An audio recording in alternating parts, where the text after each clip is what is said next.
पुनः एक बार गायत्री मंत्र बोलते हुए परम पूज्य गुरुदेव वंदनीय माता जी को नमन करें। ओम भूर्भुवः स्वः तत्सवितुर्वरेण्यं भर्गो देवस्य धीमहि धियो यो नः प्रचोदयात्। पिछली बार हम लोगों ने गायत्री मंत्र पर चर्चा की थी। गायत्री मंत्र जो है गायत्री की मूर्तिमान प्रतिमा है और यह धरती का कल्पवृक्ष है। स्वर्ग में एक ऐसा कल्पवृक्ष है जिसके नीचे बैठकर सारी की सारी कामनाएं पूर्ति होती हैं। तो इसी तरीके से पृथ्वी पर भी एक ऐसा कल्पवृक्ष है कि जिसके सामने जो मांग की जाए वो सारी की सारी मांग पूरी होती है। और ये कल्पवृक्ष है गायत्री मंत्र।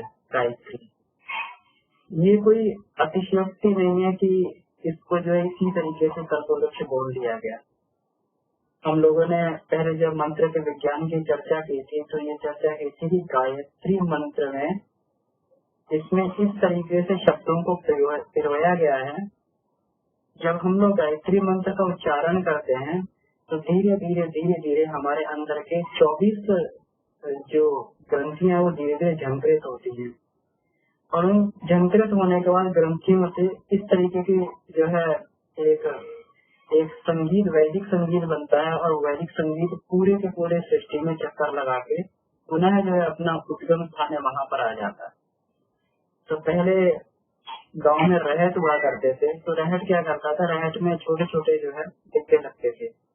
तो पानी ऊपर आता था डिब्बों में भर के और वो डिब्बा खाली हो जाता था, फिर दोबारा जो नीचे जाता था, फिर जो है डिब्बा भर के लाता था ऊपर।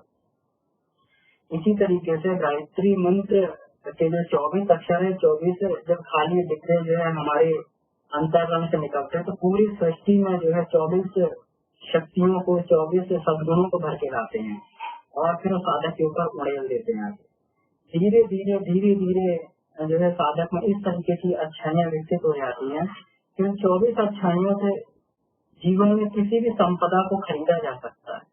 और यही गायत्री मंत्र के कल्पवृक्ष होने का विज्ञान है। जब इसको कल्पवृक्ष को अगर देखें तो इसमें हम लोग ये देखते हैं कि इस कल्पवृक्ष की जड़ जो है ओम है और ओम ही भारतीय धर्म है। ओम भारतीय धर्म है। ओम किसका प्रतीक है? ओम आस्तिकता का प्रतीक है। आस्तिकता का मतलब ईश्वर इस संसार में कण कण में व्याप्त है, यही आस्तिकता है। अगर कोई व्यक्ति प्रतिदिन अगर कोई मंदिर जाता है, प्रतिदिन प्रतिमा के सामने बैठता है, सिर झुकाता है, लेकिन वह ईश्वर के अनुशासन को नहीं मानता। गुरुदेव ने पहला सूत्र जो बताया वही बताया, ईश्वर को सर्वव्यापी और न्यायकारी मानकर उसके अनुशासन को अपने जीवन में धारण करेंगे। तो इसका मतलब क्या हुआ, अगर कोई व्यक्ति कितना भी पूजा पाठ करता हो लेकिन भगवान के अनुशासन को अगर वो नहीं मानता तो इसका मतलब वो आस्तिक नहीं है, वो नास्तिक ही है। और कोई व्यक्ति कितना भी बड़ा जो है नास्तिक माना जाए, कितना भी जो प्रतिमा के सामने सिर ना झुकाए, मंदिर ना जाए, भगवान को चाहे गड्ढे में खोद के दबा दे, लेकिन अगर उसके बनाए हुए डिसिप्लिन का पालन करता है, उसके बनाई हुई सृष्टि को जो है सुंदर बनाने के लिए वो निरंतर लगा रहता है, तो उस तरीके के व्यक्ति को जो है हम लोग आस्तिक कहेंगे। भगत सिंह जो कभी गुरुद्वारे में नहीं गए, वो अपने आप को बहुत बड़ा नास्तिक कहते थे, कभी गुरुद्वारे में नहीं गए, लेकिन हम लोग जान सकते हैं कि उन्होंने अपना पूरा का पूरा जीवन जो इस देश और संस्कृति को उन्होंने जो बचाने के लिए अपना पूरा जीवन न्यौछावर कर दिया। हंसते हंसते जो है उन्होंने जो है फांसी के फंदे को स्वीकार किया। ये क्या हुआ, ये जो उनकी आस्तिकता का प्रतीक हुआ कि उन्होंने कि भगवान के इस जो बगीचे में, भगवान के हवन कुंड में, भगवान के यज्ञ वेदी पर अपने आप को उत्सर्ग कर देना ही सबसे बड़ी जो है आस्तिकता है। और ये कोई ऐसा नहीं है, अगर मनुष्य में पैदा हुए हैं, मनुष्य जन्म में, मनुष्य शरीर में पैदा हुए हैं, तो उसी दिन हमें जो है ये आशा लेके पैदा किया गया था ईश्वर ने कि हम भगवान की दुनिया को जाके हम लोग सुंदर बनाएंगे, और अगर नहीं बना रहे तो इसका मतलब मानवीय गरिमा के अनुरूप जीवन नहीं जिए। अगर हम कर रहे हैं तो इसका मतलब हम अपने मानव जीवन की गरिमा के अनुसार हम लोग अपना जीवन यापन कर रहे हैं। ये आस्तिकता हुई। अब जब व्यक्ति में आस्तिकता संवर्धन होता है तो इसके अंदर 3 तने निकलते हैं। 3 तने आस्तिकता किस रूप से हमारे जीवन में पल्लवित होती है, 3 तने निकलते हैं, भू, गुण और स्व। भू का मतलब हुआ आत्मविश्वास या आत्मबोध, भुआ का मतलब हुआ कर्म योग, और स्व का मतलब हुआ स्थिरता। अगर हम इसको देखें तो गुरुदेव ने जो हमें ये त्रिवेणी दी है, त्रिवेणी का मतलब उपासना साधना आराधना की त्रिवेणी दी है। तो ये उपासना साधना आराधना की त्रिवेणी ये जो है ये गायत्री के कल्प वृक्ष के रूप में प्रस्फुटित होते हैं। आत्मबोध, जब हम लोग उपासना करते हैं तो अपने आप को एनालाइज करें कि हम लोग हैं क्या। हम लोग ईश्वर को साथ में अपने आप की कनेक्टिविटी को बनाते हैं, अपने आप के लिए स्वरूप का बोध करने का प्रयास करते हैं कि हम हैं क्या, हम वही ईश्वर स्वरूप है। गुरुदेव ने कहा कि जब ईश्वर की उपासना की जाए तो व्यक्ति को ये भावना करनी चाहिए कि मैं उसमें इतना गुण मिल गया हूँ कि हम भी सविता स्वरूप हो गए हैं। साधक का सविता को जो इसमें जो है बोला गया है, साधक सविता एक, साधक सविता एक, समर्पण विसर्जन मिले साधक सविता एक। तो हमारे उपासना के समय में इस तरीके का समर्पण हो कि साधक सविता एक हो जाए। जब ये जीवन में आत्मबोध की प्रक्रिया आती है तो फिर वो 3 तलों के रूप में फिर प्रस्फुटित होती है। जीवन विज्ञान, व्यक्ति इस जीवन के विज्ञान को समझ जाता है।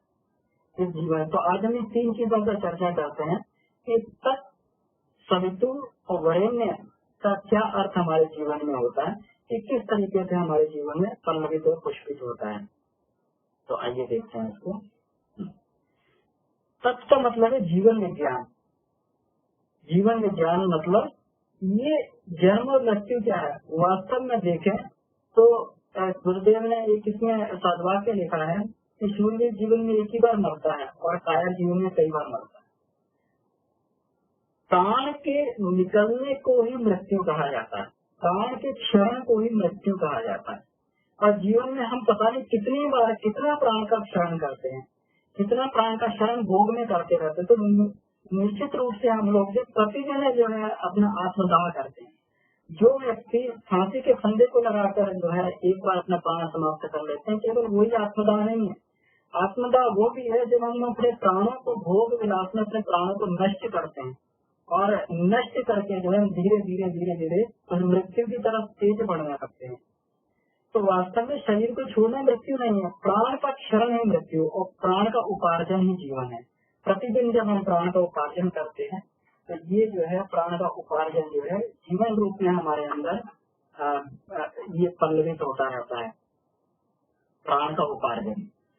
तो जब हम लोगों ने देखा होगा कि अब हम लोग कहते हैं कि कोई व्यक्ति जो है हमारी सांस लेता है छोड़ता है, सांस लेता है छोड़ता है, तो क्या है ये ऑक्सीजन के कारण हमारे अंदर जो है जीवन बना हुआ।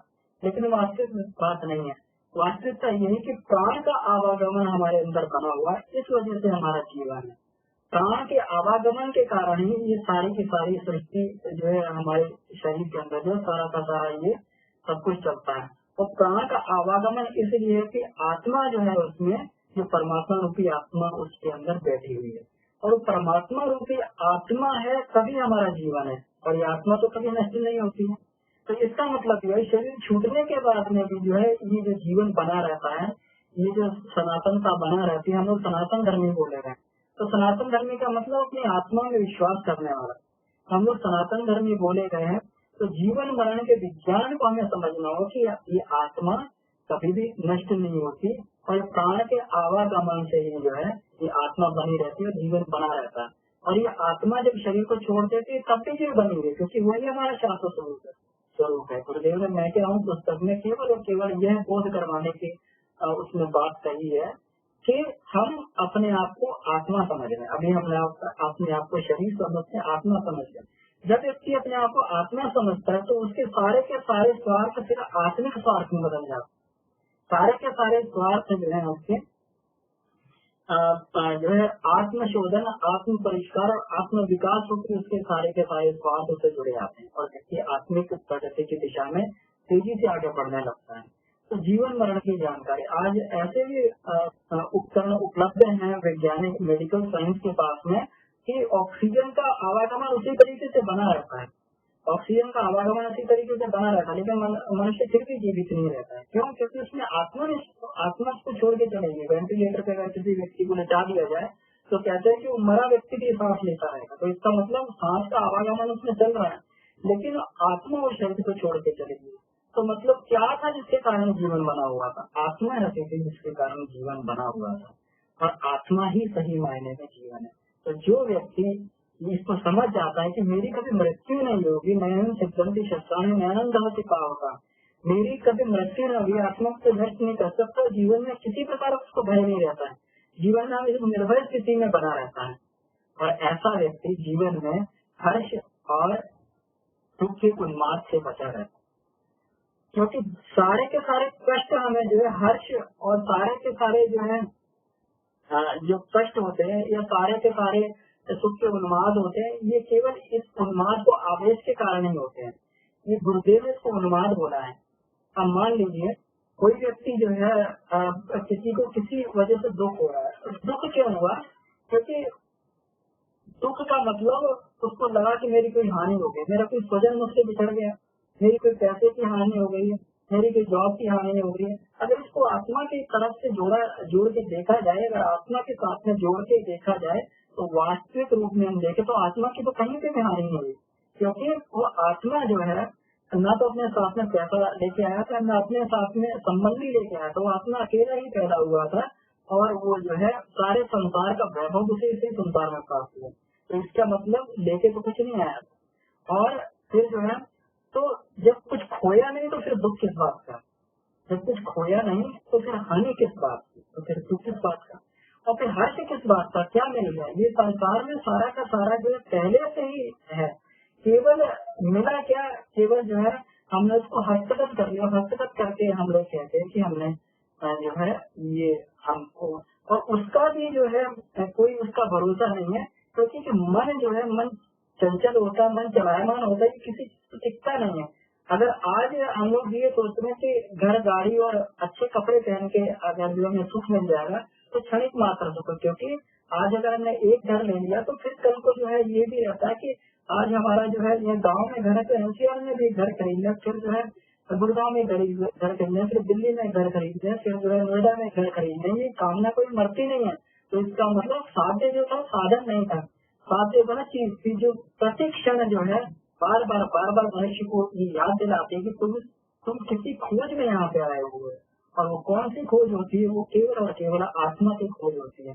तो व्यक्ति जब इसके जब ये इसकी वास्तविकता को ये समझ लेता है तो वास्तविकता समझने के बाद में उसकी वह स्थिति बन जाती है सुख और दुख से एक तरह स्थिति, जिसके कहा हमारे साधु है समाधि बड़ी, इसी को आनंद की अवस्था बोला जाता है कि ना तो दुख में जो है शोक ग्रसित होता है और ना वो जो है हर्ष में फिर उन्माद ग्रसित होता है। ये दोनों आवेश है।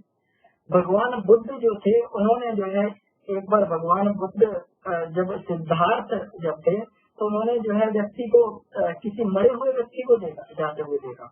जब मरे हुए व्यक्ति को जाते हुए देखा तो उनको तुरंत से इतना दुख हुआ कि ये मनुष्य जो है शरीर का अस्तित्व यही है। एक बूढ़े व्यक्ति को देखा, उन्होंने देखा कि मनुष्य शरीर का अस्तित्व यही है, इसी तरीके से मनुष्य शरीर जर्जर होना है, इसी तरीके से अशक्त होना है, इसी तरीके से मरना है। तो उनको बहुत शोक हुआ और बिल्कुल एकदम जो है इतना सघन आघात मिला कि सत्य की खोज में निकल पड़े। और जब वो बुद्ध हो गए तो एक बार जो है पुनः जो है एक जो है अर्थी सामने से निकल रही थी, वो अर्थी को देख हंसने लगे। उनके शिष्य ने पूछा कि आप इसको देखकर हंस क्यों रहे हैं? तो उन्होंने कहा कि जिसको लोग कह रहे हैं कि मर गया, ये वास्तव में मरा ही नहीं है, ये तो केवल उसके बीच में था। उसने आज अपना चूल्हा बदल लिया, उसको आज एक नया चूल्हा मिलने वाला है, उसको आज एक नई चीज मिलने वाली है, एक नया शरीर मिलने वाला है, इसलिए मैं प्रसन्न हुआ। जब भी कोई हमें एक नई चीज मिलती है तो हम प्रसन्न होते हैं, कभी हम लोग उदास नहीं होते, कभी दुखी नहीं होते, तो बुद्ध हंसने लगे। तो ये दोनों स्थितियां जो है व्यक्ति बुद्ध एक ही थे, उस समय भी थे और ये, लेकिन उनके जैसे जैसे आत्मिक प्रगति हुई और उनके सोचने का ढंग बदल गया, तो क्या था कि हर्ष और दुख के उन्माद से जो है बुद्ध निकलकर वो आनंद की स्थिति में, और जो है हमेशा आनंद रहे। जीवन में कितने कष्ट हुए, कितनी कठिनाइयां उनको जो है जीवन में उठाने पड़े, लेकिन हमेशा उनके आनंद वाली स्थिति कभी क्षय नहीं हुई। क्यों? क्योंकि उन्होंने सत्य को जान लिया। तो ये इस स्थिति में जब ये सत्य का जो है जीवन विज्ञान मनुष्य के इसमें जब मनुष्य जीवन विज्ञान को समझ लेता है, तब कभी भी फिर उसको हर्ष और शोक में जो है फिर व्यथित नहीं होना पड़ता। व्यक्ति जो है बिल्कुल एकदम आनंद की स्थिति में रह सकता है। परंतु जी गुरुदेव जो है जीवन में हमेशा आनंद की स्थिति में रहे। महात्मा गांधी जो है अपने जीवन काल में शुरू में बहुत ही भोग विलासी थे, इतने भोग विलासी थे कि पत्नी के लिए वो जो है इतने भोग विलासी थे कि पत्नी के बिना एक रात नहीं रह सकते थे। पूरा जो है गर्भावस्था में भी जो है उन्होंने काम सेवन किया, उस वजह से उनके बच्चे की भी मृत्यु हो गई। इतने भोग विलासी थे और जो है इतना ज्यादा उसमें रहते थे कि अच्छे से अच्छे कपड़े पहनने में उन्हें ये लगता था कि अच्छे से अच्छे कपड़े पहनने में इज्जत बढ़ती है, अधिक से अधिक खर्च करने में, अधिक बड़े घर में रहने से इज्जत बढ़ती है, तो पूरा बहुत बड़े खर्चीले थे। लेकिन धीरे धीरे उन्होंने जब गीता का पाठ करते थे तो दो चीजों ने गीता में समझ में आई कि एक अपरिग्रही जीवन और एक संभाव, और इन दोनों उद्देश्यों को लेकर जीवन भर उन्होंने तपस्या की और अंत में जाकर उन्होंने उसको सत्य को साक्षात्कार कर लिया। सत्य और अहिंसा जो उन्हें ऐसे अस्त्र मिले कि फिर वही गांधी जो भोग विलास में निरत था, वही गांधी जो है विश्व बंधु बापू बन गए और उन्होंने जो है आधी धोती अपना पहन के और आधी धोती को ओढ़ के और पूरा का पूरा जीवन जो है अपना जो इसी तरीके से आनंद में व्यतीत किया। और अंत में भी जब उनकी मृत्यु हुई तो राम शब्द उनका जो है उच्चारण करके उनकी मृत्यु हुई और पूरा जो है पूरा उसी राम में वो समाहित हो गए। तो ये क्या है, ये जीवन की स्थितियां हैं, केवल उनका क्या होगा, आत्मिक प्रगति कर ली थी। तो आत्मिक प्रगति जीवन की अनिवार्य आवश्यकता है। अब इसके बाद में जो दूसरा जो शब्द इसमें आता है, ये सवितु शब्द है। सवितु शब्द का मतलब होता है शक्ति का संचय। तो गायत्री मंत्र का जो सवितु शब्द है शक्ति के संचय को सिखाता है, क्योंकि यहाँ पर कोई भी चीज जो है हम लोग ये मान के चलते हैं, पैसा हमारे पास होगा तो हम लोग जो है अमुक साधन खरीद लेंगे, हम लोग प्रसन्न हो जाएंगे, सुखी हो जाएगा। लेकिन हमें जो है एक वास्तविकता का हमेशा ध्यान रखना चाहिए कि पैसा जो है कभी हमें सुख नहीं दे सकता। पैसा हमें खर्च करने की स्वतंत्रता दे सकता है, लेकिन पैसा हमें कभी सुख नहीं दे सकता। धन साधन संसाधन हमें कभी सुख नहीं दे सकते, केवल जो भोग विलास की स्वतंत्रता दे सकते हैं। तो फिर क्या होता है, तो फिर सुख कौन देता है? सुख होता है शक्ति का संचय, क्योंकि प्राण का संचय। प्राण जब व्यक्ति प्राणवान होता है, प्राणवान व्यक्ति ही सारे सुखों को भोग सकता है। अगर किसी व्यक्ति को डायबिटीज है तो मिठाई नहीं खा सकता, मिठाई खाएगा तो वही मिठाई जो है उसके लिए एक पहलवान को जो बल दे रही थी मिठाई, और वही मिठाई उसके लिए जो है उसके रोग और शोक और दुख का कारण बन जाएगी, उसकी मृत्यु का भी कारण बन सकती है। क्यों? क्योंकि शक्ति नहीं है। तो हमेशा हमें ध्यान रखना चाहिए, अगर जीवन में अगर सुख लेना चाहते हैं, अगर जीवन में आनंदित रहना चाहते हैं, तो प्राण की संपदा को अधिक से अधिक इकट्ठा किया जाए, क्योंकि प्राण की संपदा ही दिन दिन अगर बढ़ेगी तो उसी से व्यक्ति जो स्वस्थ बनेगा, विद्वान बनेगा। हर जगह प्राण को खर्च करना पड़ता है। स्टूडेंट जब पढ़ाई करता है तो अपने प्राण ऊर्जा को खत्म करता है, तब जाके उसको विद्वता मिलती है। नहीं तो प्राण ऊर्जा को खर्च नहीं करेगा तो उसको विद्वता नहीं मिलेगी। निष्ठान जो लोग भोंदू स्टूडेंट होते हैं, उनके अंदर प्राण ऊर्जा नहीं होती, कमजोर आलसी होते हैं, तो वो कभी जो अपने जीवन में सफल नहीं हो पाते, क्योंकि प्राण की संपदा का अभाव है। जो लोग दरिद्री होते हैं, जिनके पास प्राण की संपदा नहीं है, तो कभी धन उससे उपार्जन नहीं कर पाते। लेकिन जो व्यक्ति जो है कर्तव्यनिष्ठ होता है, प्राणवान व्यक्ति होता है, धीरू भाई अंबानी की तरह तेल बेचते हुए और बड़ा जो है अंबानी एम्पायर भी स्थापित कर लेता है। क्या है? ये प्राण का। तो ये प्राण का पूरा खेल है, शक्ति का पूरा खेल है। तो शक्ति संचय में कभी भी हमें प्रतिदिन जो है हमें शक्ति संचय में कभी भी हमें उसमें गैप नहीं करना चाहिए। उपासना करें, योग व्यायाम करें, साधना करें। उपासना के माध्यम से शक्ति को, योग व्यायाम के माध्यम से शक्ति को अर्जित किया जाए, और साधना के माध्यम से शक्ति का संचय करना सीखा जाए। उसको संयमित रख के उस पूंजी को फिक्स डिपॉजिट की हमें बढ़ाना चाहिए, फिक्स डिपॉजिट की तरह, एफडी की तरह बढ़ाना चाहिए, क्योंकि वो प्राण ऊर्जा, वो शक्ति संचय एक ऐसा एफडी है जिसको कभी भी हम गुनाह के जीवन में कुछ भी ध्यान कर सकते हैं, कोई बड़े से बड़े दुख से लड़ सकते हैं, दुख को परास्त कर सकते हैं। प्राणवान व्यक्ति जो है, जब गुरुदेव ने लिखा मैं क्या हूँ, मैं प्राणवान व्यक्ति की घोषणा होती है कि आओ सारे के सारे दुखों आओ, मैं तुम्हें जो है तुमसे लड़ने के लिए खड़ा हूँ और सारे के सारे दुखों को मैं पतन के गर्त में तुमको मैं डाल दूंगा। इतना बड़ा उसका प्राण बल उसका पड़ जाता है कि वो जो है दुखों से टक्कर लेने में जो है अपना माध्यम समझता है, दुखों से टक्कर लेने में जो है अपने आप का जो है अपने आप का गरिमा समझता है। वो कभी दुखों से भागता नहीं, कष्टों से भागता नहीं है।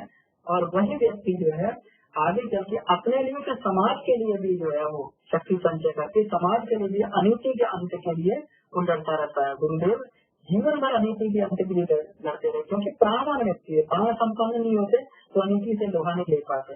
जब स्वतंत्रता संग्राम सेनानी थे तो अंग्रेजों से लोहा लिया, क्रांतिकारी रहे, और फिर जो जीवन भर अनिति से जूझते रहे, जीवन भर कुप्रथाओं से जूझते रहे और उनका अंत किया उन्होंने।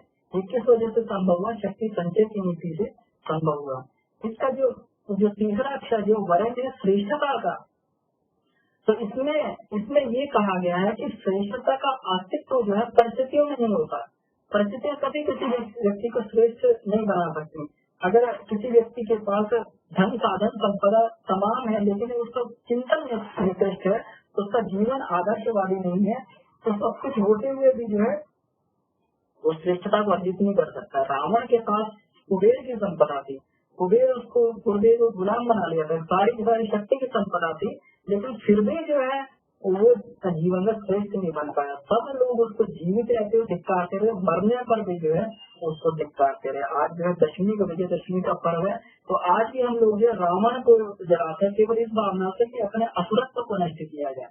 तो सारा का सारा जो है वो शक्ति संपन्न शक्तिवान होते हुए भी वो जो है जीवन में कभी श्रेष्ठ नहीं बन पाया।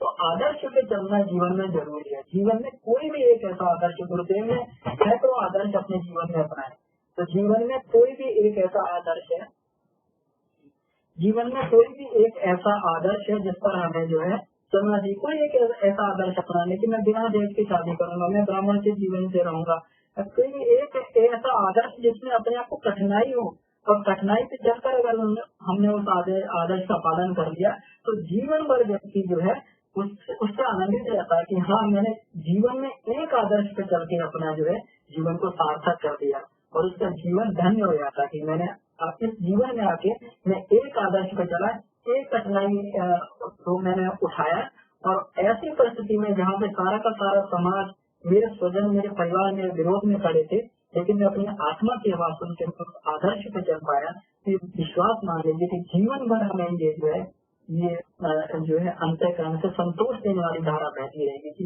प्रभु मैंने अपना जीवन सार्थक कर लिया, प्रभु मैं तुम्हारे कहे पर चला, भले ही इस बात पे चल, लेकिन मैं तुम्हारे कहे पर चला और मैंने अपने जीवन को सार्थक करके धन्य कर दिया। तो श्रेष्ठता से जो अंतःकरण से जो सरस्वती जो प्रस्फुटित होती है, उपासना साधना की जो गंगा यमुना की त्रिवेणी से सरस्वती की धारा फूटती है, वो जीवन को, वो व्यक्ति को जीवन भर आनंदित करती रहती है, जीवन भर।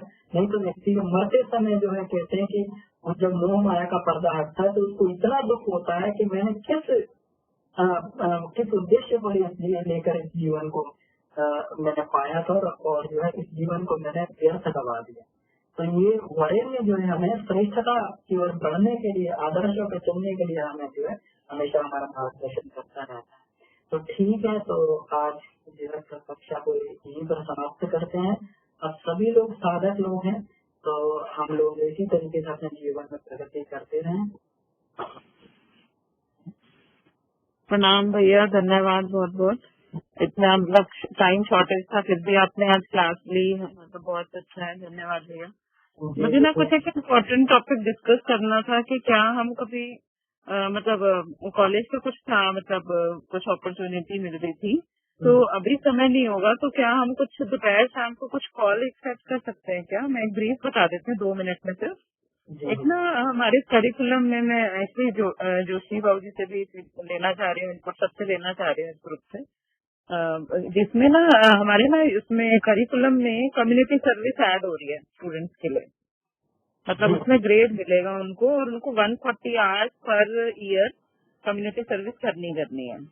तो एक बहुत बड़ा अच्छा इनिशिएटिव है, और मुझे इसमें बहुत मतलब लग रहा है कि कुछ किया जा सकता है यूनिवर्सिटी के स्टूडेंट्स को, अगर हम दिया के माध्यम से, मतलब दिया को ले आऊं मैं यूनिवर्सिटी में, और उनको हम डायरेक्शन दे सकते हैं। तो मुझे आप लोगों से डिस्कस करना था कि क्या कर सकती हूँ मैं, और ये थोड़ा मुझे अर्जेंट बेसिस पे करना है।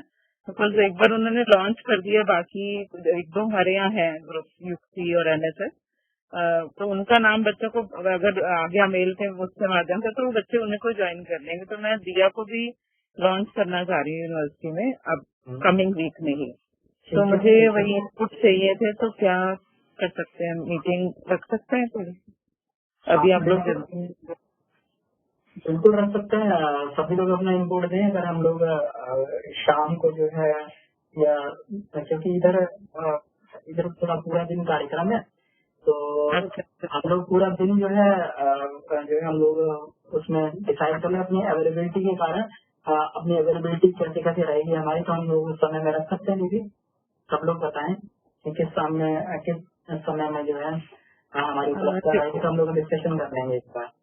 हाँ जी, जोशी भाजी, श्रुति दीदी। आज 5 बजे शाम को कैसा रहेगा? 5 बजे इवनिंग 5 o'clock। हाँ मुझे ठीक है भैया, अमन भैया।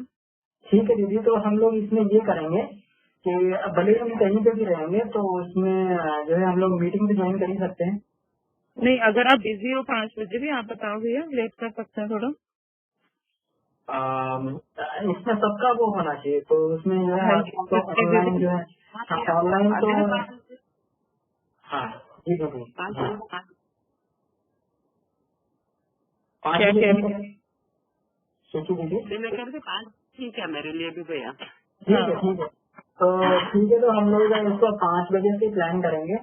तो इसको जो है हम लोग कर लेते हैं, और एक बार डिस्कस कर लेंगे कि युवाओं को हम लोग क्या दे सकते हैं इस समय में, है ना? कैसे कर सकते हैं, हाँ मतलब कैसे इसको, क्योंकि अभी बच्चे सिर्फ इस तरह से सोचेंगे कि कुछ शॉर्टकट से हमें दिख जाए कि आज हमने स्पेंड करें और हो जाए, बट उनको एक डायरेक्शन देके और खींच के इस तरफ हम कुछ कर सकते हैं।